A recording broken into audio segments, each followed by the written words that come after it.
देखो हम फाइलेरिसिस पढ़ रहे हैं, यानी कि हाथी पाँव रोग। इससे पहले फाइलेरिसिस के 3 लेक्चर और पढ़ा रखे हैं, ठीक है, जिसमें पैथोलॉजी और उसका क्या कारण है और उसकी क्या स्टेजेज। तो स्टेजेस तीनों पता रखी हैं, यानी कि जो माइक्रोफाइलेरिमिया या एक्यूट लिम्फेंजाइटिस या क्रोनिक लिम्फेंजाइटिस, उसके क्या क्लिनिकल फीचर्स हैं। आज हम इन्वेस्टिगेशन पढ़ेंगे। देखो आज जो हमारा लेक्चर है वो हम चौथा लेक्चर पढ़ रहे हैं, ठीक है। छोटे छोटे लेक्चर होते हैं 10-10 मिनट के, आप पहले उन्हें पढ़ लें ताकि समझने में आसानी हो, ठीक। तो अगर आपने पहले 3 लेक्चर पढ़ रखे हैं, ठीक है, तो उसके बाद आप कंफर्म करने के लिए क्या आपको फाइलेरिया हो रखा है, ठीक, तो उसके लिए हम कुछ टेस्ट कराते हैं। जैसे देखो आज हम इन्वेस्टिगेशन पढ़ेंगे, ठीक है। तो इन्वेस्टिगेशन में हम सबसे पहले क्या करा सकते हैं, कंप्लीट ब्लड काउंट। तो कंप्लीट ब्लड काउंट में देखो तो तुम्हारे ईसोनोफिल्स है ना, ईसोनोफिल्स ये बढ़े हुए मिलेंगे। अब देखो जैसे ईसोनोफिल्स है क्या, जैसे जो तुम्हारी लिम्फोसाइट्स होती हैं वो 2 प्रकार की होती हैं। एक तो तुम्हारी ग्रेन्युलोसाइट्स होते हैं, एक होते हैं एग्रेन्युलोसाइट्स, ठीक है। तो जो ग्रेन्युलोसाइट्स होते हैं उसमें तुम्हारे 3 होते हैं, न्यूट्रोफिल्स होते हैं, बेसोफिल्स होते हैं और ईसोनोफिल्स होते हैं। तो ईसोनोफिल्स की संख्या तुम्हें ना बढ़ी हुई मिलेगी अगर आप कंप्लीट ब्लड काउंट कराएंगे तब, अगर फाइलेरिसिस है तो, ठीक।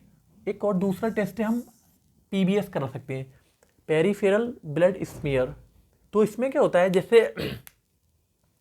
जैसे मान लो सपोज मैं पेशेंट हूँ, तो क्या होगा, जो लैब टेक्नीशियन है वो क्या करेगा, मेरा यानी कि ब्लड निकालेगा, यानी कि ब्लड का सैंपल कलेक्ट करेगा, ठीक है।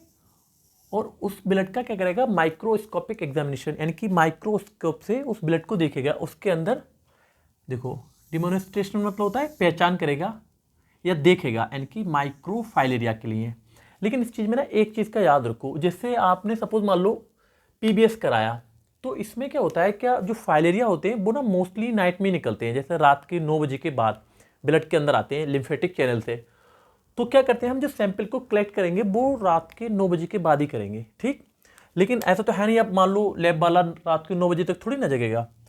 तो इसका जो सॉल्यूशन निकाला है कि एक ना ड्रग्स होती है डाइथाइल कार्बेमेजीन, ठीक। तो जो लैब वाला क्या करता है, ब्लड का सैंपल कलेक्ट करने से पहले ये वाली ड्रग्स खिला देता है, ठीक। तो इससे खाने से क्या होता है, जो तुम्हारे जो फाइलेरिया है जो लिम्फेटिक चैनल के अंदर है वो इससे निकल के ब्लड में आ जाते हैं, ठीक। और उसके 20 मिनट के बाद आप सैंपल कलेक्ट कर सकते हैं, ठीक। तो ये हो गया तुम्हारा पीबीएस हो गया। एक ये ना करा, ये देखो 2 टेस्ट हो गए। तीसरा आप एलाइजा करा सकते हैं। तो एलाइजा क्या है, यानी जो फाइलेरिया का एंटीजन है, जो फाइलेरिया होता है तुम्हारा ब्यूचेरिया बैनक्राफ्टाई, उसके ना एक प्रोटीन्स होती है वो बना के डालता है जो ना एंटीजन की तरह कार्य करती है। अब इसको पता कैसे करेंगे कि ये फाइलेरिया का एंटीजन है। जैसे मान लो फाइलेरिया के खिलाफ, अगर फाइलेरिया किसी के बॉडी के अंदर है तो उसके खिलाफ एंटीबॉडी जरूर बनेगी। तो वो एंटीबॉडी क्या होती है, लैब में तैयार कर रखी है, ठीक है।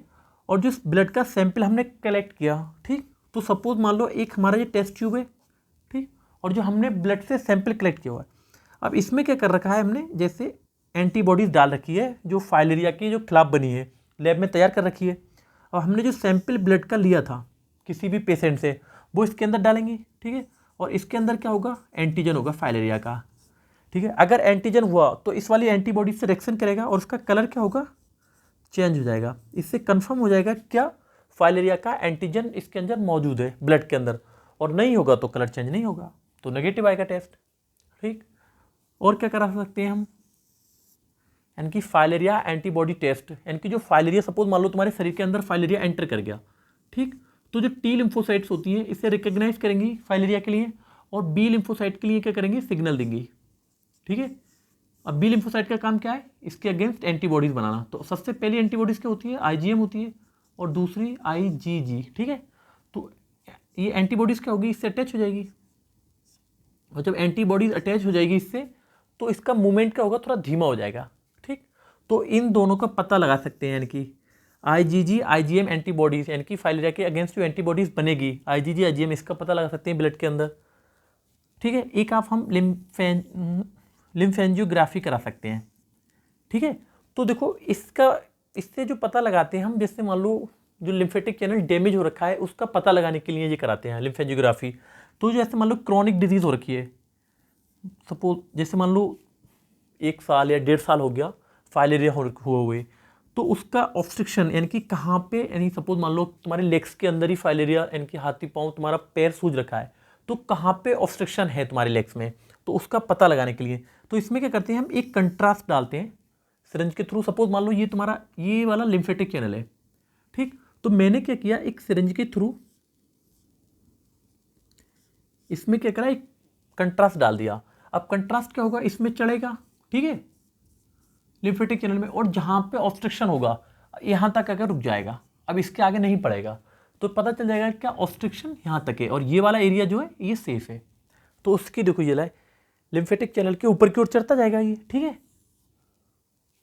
साइट ऑफ ऑब्स्ट्रक्शन यानी कि कहाँ पे ऑब्स्ट्रक्शन है उसका पता लगाने के लिए, यानी कि पता चल जाएगा। सपोज मान लो अगर कंट्रास्ट यहाँ पे आके रुक गया, यहाँ तक ही गया, तो इसका मतलब यहाँ पे कहीं पे ऑब्स्ट्रक्शन है, तो तुम ये करा सकते हैं, लिम्फेजियोग्राफी करा सकते हैं और सिटी स्कैन करा सकते हैं of the legs to find the extent of disease, यानी कि डिजीज़ कहाँ तक एक्सटेंड कर गई है, ठीक है। तो ये देखो इन्वेस्टिगेशन था यानी कि फाइलेरिया का।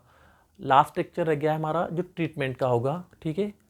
तो अगर वीडियो आपको अच्छी लगी हो तो प्लीज़ वीडियो को यानी कि लाइक करें और चैनल को सब्सक्राइब करें। Thank you.